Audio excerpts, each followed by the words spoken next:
Estudos apresentados neste 42º Congresso de Cardiologia da Sociedade de Cardiologia do Estado de São Paulo mostraram que a espiritualidade tem relevância para 60% dos pacientes com doenças cardíacas em estágio avançado.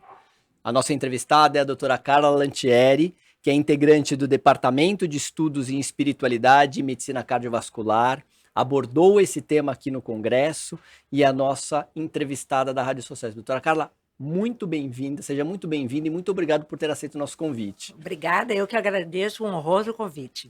Doutora Carla, vou começar falando sobre essa temática. Qual a importância da espiritualidade para o paciente em cuidado paliativo? É é grande importância. Somos seres em desenvolvimento, somos seres que temos um ciclo de vida com finitude. E a finitude, muitas vezes, não é percebida pelos pacientes, especialmente pelas pessoas que cuidam dos pacientes que encontram-se na sua finitude. O cuidado paliativo traz um contexto de integralização, de fazer esse paciente sentir-se bem. E daí viria a pergunta, puxa, mas pode um paciente em cuidado paliativo sentir-se bem? Sim, pode. Precisamos acolhê-lo, precisamos olhar para ele com um olhar de compreensão do estado que ele está vivendo. E quando nós falamos em espiritualidade, é extremamente importante definirmos o que é espiritualidade. A espiritualidade, ela é um conjunto de valores morais e éticos que vão fazer com que haja pensamentos, sentimentos e atitudes. Isso interpessoal e também intrapessoal. E quando nós falamos em espiritualidade para o paciente paliativo, é acolhê-lo na sua maior dimensão, desde a dor física até a dor mental e a dor espiritual. Isso nós chamamos de dor total. E a dor, a medida da dor total, com a espiritualidade, ela é capaz de ser avaliada com uma diminuição dessa dor. Então, nós diminuímos a dor, nós diminuímos o sofrimento desse paciente. Por isso que a espiritualidade, ela necessita de ser abordada em vários aspectos, mas especificamente nos pacientes que estão numa situação de gravidade, é extremamente importante também. A senhora trouxe a conceituação sobre espiritualidade, né? Em 2019, pela primeira vez, uma diretriz de hipertensão abordou essa questão da espiritualidade. Mas fala um pouco para a gente da diferença entre espiritualidade e religiosidade. Perfeito. Na verdade, nós tivemos a primeira diretriz de espiritualidade em medicina cardiovascular e depois, já na diretriz de prevenção, nós incorporamos, né? Fomos a primeira do mundo, uma sociedade de cardiologistas trazendo esse tema. E aqui é muito importante ser falado que o grupo, o departamento nasceu de um grupo de estudo de anos, liderado, capitaneado pelo professor Álvaro Vezum, que por sua vez trouxe para o nosso país, no início dos anos 90, a medicina baseada em evidência. E agora está trazendo para dentro do contexto da medicina cardiovascular a espiritualidade. Quando nós falamos em religiosidade, nós estamos falando de um propósito organizacional. Então, quando nós temos a religião ele traz para nós o aspecto de doutrinas, de dogmas, de segmentos e de um agrupamento. Né? Quando eu trabalho a religiosidade, eu estou trabalhando aquela determinada religião. Então, eu posso ser um indivíduo religioso e não tão espiritualista. Mas eu sempre serei um indivíduo espiritualista se eu tiver os meus valores morais, independentemente de ter ou não uma religião. Então, isso é o mais importante que seja trazido. Nós diferenciamos religiosidade de espiritualidade. Ah, mas o paciente que tem religiosidade, ele tem espiritualidade? Sim, ele pode ter. Como você dosa a espiritualidade do indivíduo, e como a gente vai trabalhar, o que a espiritualidade pode nos trazer de benefício em relação àqueles fatores que nós chamamos das grandes virtudes, em relação ao perdão, ao ato de perdoar, à gratidão, ao altruísmo, à bondade, à benevolência. Então, Diferente. até ateus diagnósticos podem ser pessoas espiritualizadas? Exatamente. Essa é a grande questão. Hoje nós diferenciamos a espiritualidade e ela é cabível de ser traduzida em todo ser humano, independentemente de ter ou não uma religiosidade. Eu que acompanho, fazendo coberturas jornalísticas de congressos de cardiologia há mais de 2 décadas, tenho visto 2 temas ganharem cada vez mais espaços nesses eventos: cuidados paliativos e espiritualidade.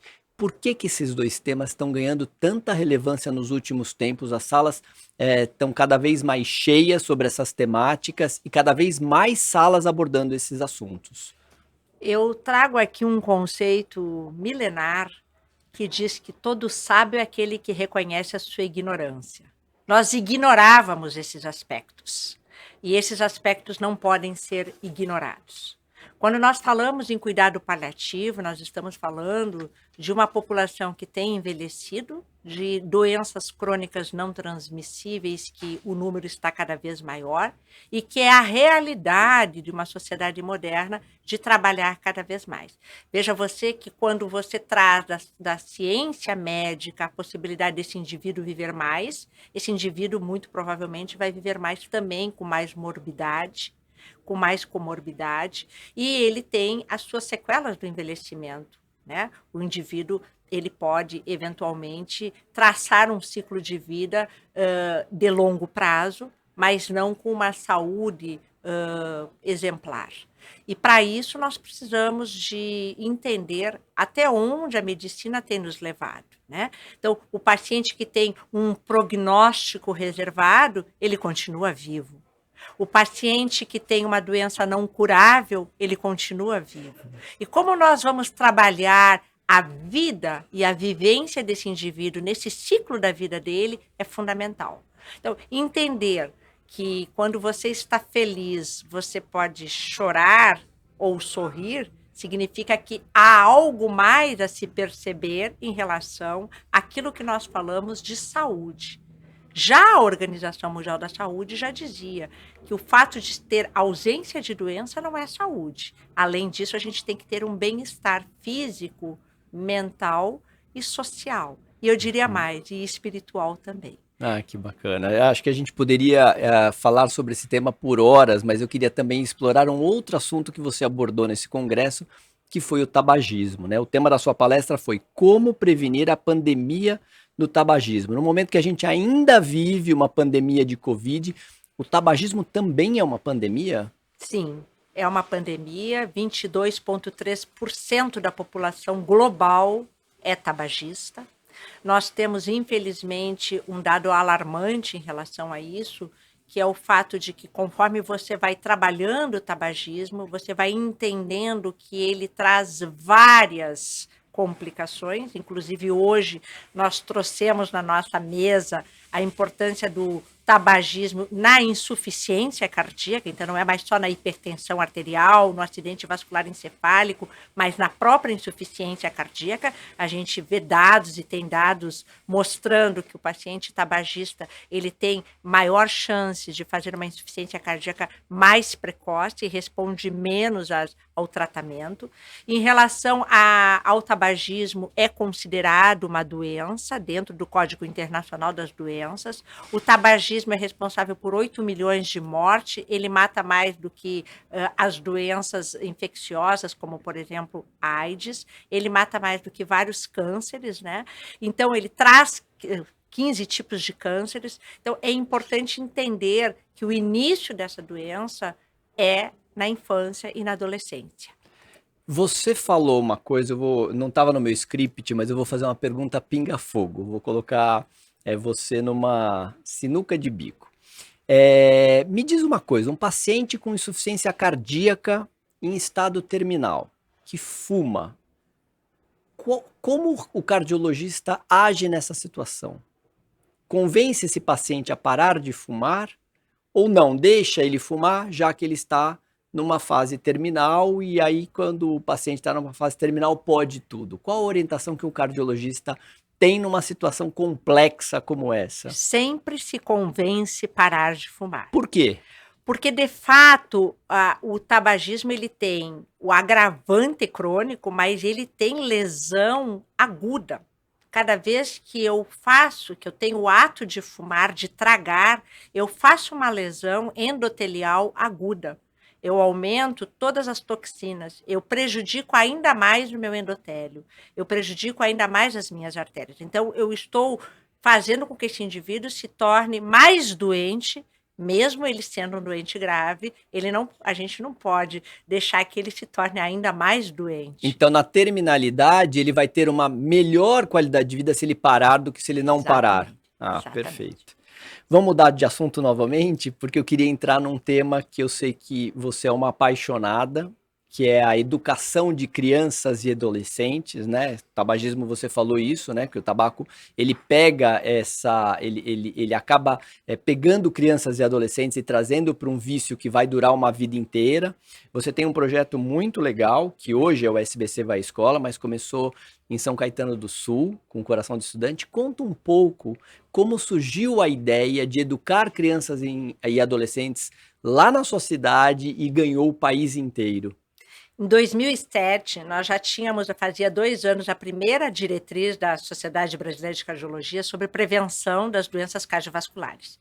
E estava muito claro ali que a prevenção ela deveria ser feita de forma precoce. A aterosclerose, que é a doença que acomete as artérias, ela inicia muito precocemente. Então, quando nós falamos em prevenção, a gente precisa de entender que a prevenção secundária é aquela que nós vamos agir no indivíduo que já teve o evento cardiovascular. A primária, naquele indivíduo que já tem um fator de risco, seja hipertensão, tabagismo, obesidade, sedentarismo, diabetes, dislipidemia. Mas a prevenção primordial é aquela que antecede os fatores de risco, é aquela que antecede a doença, é a verdadeira promoção de saúde. Quanto antes a gente criar um estilo de vida saudável para as nossas crianças e adolescentes, mais chance esse indivíduo vai ter de não adoecer. E daí nós trabalhamos com a equipe multiprofissional e intersetorial e levamos para dentro das escolas o conceito de fatores de risco modificáveis, como eu citei anteriormente, tabagismo, dislipidemia, obesidade, sedentarismo, diabetes e também estresse, e os fatores protetores. E aí entra a grande diferenciação desse programa. O programa trabalha fatores protetores. E cada vez mais nós vamos ouvir na ciência cardiovascular a palavra fatores protetores. Acabamos de falar que um grande fator protetor é a espiritualidade. Uhum. E temos como fator protetor também para a saúde do nosso coração a alimentação saudável, que é o comportamento alimentar saudável, e a atividade física regular. Quando nós falamos em comportamento, nós estamos falando de uma medicina comportamental, que é levar o que a ciência nos traz e traduzir isso para uma população que não tem a expertise, mas que pode utilizar de forma a implementar na sua sociedade, na sua cidade, na sua família, na sua escola, um contexto de, sim, eu posso ter autonomia sobre a minha saúde. E é isso que o programa faz. O programa tem um comitê da criança e do adolescente e nós somos um grupo interprofissional. Um comitê que a nossa presidente da SOCESP faz parte, né? Exatamente, a professora Ieda Jatene, que inclusive, quando nós montamos no ano de 2010 esse comitê, ela passou a ser a coordenadora do comitê, no entendimento da professora Ieda, e naquela ocasião, eu lembro bem, a professora Ieda dizia a nós: puxa, as minhas crianças que foram corrigidas de doenças congênitas hoje estão obesas, estão fazendo um colesterol elevado. Então, aquilo que elas nasceram com a doença foi corrigida, mas está surgindo outras doenças, né? E hoje a gente não pode fechar os olhos. Veja você que nós temos 44 milhões de indivíduos obesos no mundo e vai chegar a 75 milhões. Então, a obesidade é algo que a gente precisa de trazer para dentro desse contexto. Falando em tabagismo e na população de crianças e adolescentes, é muito importante frisar aqui que os cigarros eletrônicos também são prejudiciais. Os cigarros eletrônicos trazem doenças, eles trazem, na verdade, uma ideia errada de que você vai utilizar o cigarro eletrônico para sair do tabagismo. Isso nós temos que desmistificar. Não existe esse conceito. Cigarro eletrônico vicia, cigarro eletrônico é prejudicial. Inclusive, hoje o FDA já traz para nós uma nova doença, que é a doença pulmonar, por fazer fibrose e necrose pulmonar por conta desses aparelhos, né? Então, é muito importante a gente frisar isso e trabalhar isso. E é um trabalho contínuo, que a gente tenta levar para todas as escolas. Hoje nós temos mais de 100 mil estudantes que já receberam o programa já está nacionalizado, e a ideia é construirmos essa cultura de que saúde se faz com educação, e é o que eu acredito. O programa nasceu em São Caetano, depois ele ganhou o estado de São Paulo com o apoio da SOCESP, dentro do SPC Vai Escola, e como você mesmo disse, ele se nacionalizou. Mas a essência do programa é aquilo que você criou em São Caetano, que são aquelas oficinas temáticas onde você passa informações sobre tabaco, sobre alimentação saudável. Conta um pouco sobre a dinâmica dessas oficinas, que eu acho que elas são extremamente didáticas para atingir o coração da criança e do adolescente. O programa ele está estruturado em 3 grandes momentos. O primeiro grande momento é a formação dos monitores, onde nós, enquanto sociedade de especialistas, o nosso comitê vai à escola e faz uma formação de toda a rede escolar, desde o aluno do Grêmio até a diretora da escola, a merendeira, o porteiro, professores e, inclusive, a Associação de Pais e Mestres. Então, neste contexto, na formação, a gente traz os fatores de risco, traz a ciência de evidência, traz a ciência de bancada e mostra os fatores protetores também com a nossa educadora física, com a nossa nutricionista, com a psicóloga.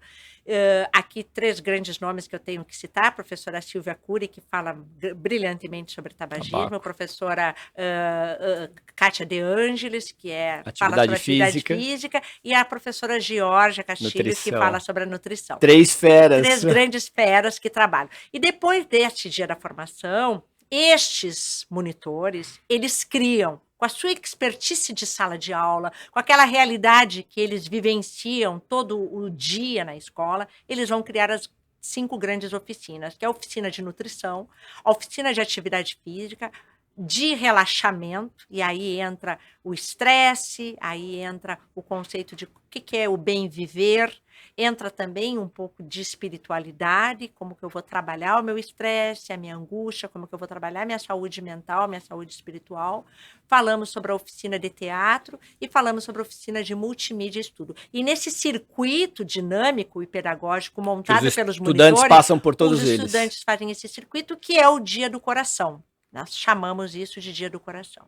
Após isso, cria-se, então, o conceito de que há necessidade de ser um programa continuado, onde nós utilizamos de todas as datas temáticas da Sociedade Brasileira de Cardiologia para oferecer a possibilidade dessas escolas trabalharem os temas. Então, por exemplo, 31 de maio, Dia Mundial sem tabaco. Você trabalha nessa escola com essas crianças, né?